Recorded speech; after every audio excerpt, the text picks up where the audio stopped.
Quels sont les éléments à prendre en compte pour déterminer la dimension d'un bâtiment d'élevage de lapins? C'est la question centrale que je vais répondre de façon très pratique dans cette vidéo pour vous permettre en 2025 de ne plus construire des bâtiments avant de réfléchir sur le nombre, sur la quantité de lapins à installer dans ce bâtiment. Alors, comme je le disais, on parle de la construction d'un bâtiment de lapin. Construction d'un bâtiment cunicole. Je l'appelle BC. Quels sont les éléments que nous allons prendre en compte? Le premier élément à prendre en compte pour la construction d'un bâtiment de lapin, c'est son objectif de production. Objectif de production. C'est-à-dire, quel est votre objectif de production? Pourquoi l'objectif? Bon, un exemple simple d'objectif, quelqu'un peut se dire, je souhaite produire 30 lapins par semaine, c'est-à-dire 120 lapins chaque mois. Un autre peut se dire, je souhaite produire 10 lapins par semaine. Du moins, chacun va se définir l'objectif en fonction de sa vision, en fonction de ses moyens, en fonction de plusieurs paramètres qui vont entrer en jeu. L'objectif de production défini va vous permettre de déterminer le cheptel. Parce que c'est à partir de votre objectif que vous allez définir le nombre de lapins qu'il vous faut pour atteindre cet objectif. Une fois donc que vous auriez défini votre cheptel, le deuxième élément à prendre en compte, c'est le type de clapier, ou le type d'installation. Type d'installation. Donc, pour cet objectif, ou alors pour votre cheptel, il vous faut combien de clapiers? Ou alors combien de loges? Il vous faut combien de clapiers? Deuxième question, quel est le type de clapier que vous allez utiliser? Donc, à partir donc, du type de clapier, à partir du nombre de clapiers et du type de clapier que vous avez, vous allez donc définir la disposition de ces clapiers dans le bâtiment. Et à partir donc de la disposition, vous pouvez avoir en troisième position donc la surface réservée pour la production. Donc vous voyez la logique. Là, je ne suis qu'en maternité. Donc, pour quelqu'un qui avait qui a l'objectif, par exemple, de débuter avec une production de 30 lapins par semaine, il s'est défini cet objectif. Il a défini le type de clapier qu'il va utiliser. Il va définir le nombre de clapiers à utiliser. Par conséquent, il peut déjà avoir une idée sur la zone de production de son premier unité. Parce que l'élevage de lapins est toujours constitué d'au moins 2 unités. L'unité de maternité et l'unité d'engraissement. Donc la grande question c'est, est-ce que vos 2 unités seront dans la même salle? Si la question c'est oui, vous pouvez donc construire. Il faut donc évaluer en 4e position le nombre de places en engraissement.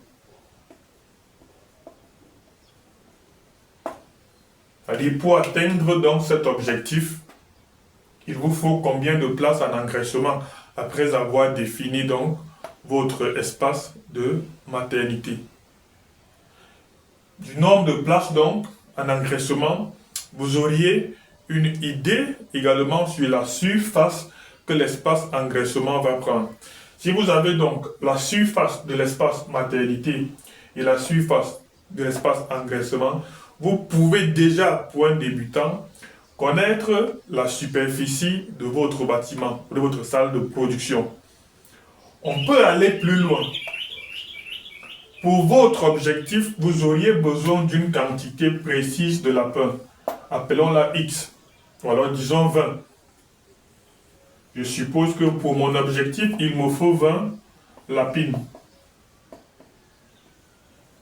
Ou 20 reproductrices, si vous voulez. Parmi toutes ces 20 reproductrices, il y a celles qui vont mourir au courant d'un cycle. Il y a celles qui seront malades, qui seront éliminées. Il y a certaines également qui ne vont pas produire les meilleures performances. Vous allez donc éliminer à chaque fois que vous allez faire les croisements certaines lapines. Donc pour maintenir donc votre objectif de production, il faut à chaque fois faire sortir certaines lapines, c'est-à-dire celles qui sont malades, celles qui n'ont pas les bonnes productions, celles qui meurent, et faire entrer d'autres. C'est ce qu'on va appeler le renouvellement. Donc nous sommes sur un processus de renouvellement continu dans des élevages de lapins. Maintenant, la grande question c'est, est-ce que vous faites vous-même votre propre renouvellement? C'est-à-dire, est-ce que vous produisez les lapins qui seront utilisés pour faire ce renouvellement? Si vous produisez ces lapins, ça veut dire qu'il faut également déterminer à partir de ces 20 lapines la quantité de reproducteurs dont vous auriez besoin pour produire ceux qui serviront pour le renouvellement. Ça suppose que là encore, il vous faut d'autres clapiers pour ces animaux. On va les appeler entre parenthèses les GP. Parce que ceux que vous avez ici, les 20 lapines reproductrices qui produisent la viande, on les appelle les PS, les parent stock. Ici, il y a donc celles qui vont produire les parent stock, les PS, on va les appeler les GP. Donc, il vous faut également déterminer l'espace que va prendre les GP. Ou alors les lapins qui vont produire vos futurs reproducteurs. J'espère que vous voyez la pertinence.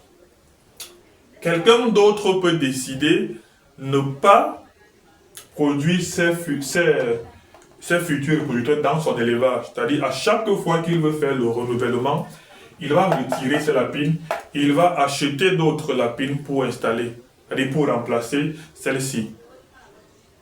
Donc, il y a deux cas de figure lorsqu'on parle du renouvellement. Un autre aura besoin d'un cheptel spécifique pour produire ses propres futurs reproducteurs et un autre va à chaque fois acheter pour faire son renouvellement. On va expliquer davantage plus tard la pertinence de l'un ou de l'autre cas. Mais pour avancer avec cet exercice, on va considérer que l'éleveur achète ses futures reproductrices. Donc, il n'aura pas besoin d'un espace pour la production des GP. Donc, à partir donc, de tous ces éléments, on peut déjà avoir une idée sur le bâtiment. Notons que en cuniculture, le bâtiment de lapin est divisé en deux. J'appelle ça mon bâtiment. Le bâtiment de lapin est toujours divisé en deux. On a ce qu'on appelle l'entrée. Je l'appelle E, entrée. Et on a ce qu'on appelle la salle de production.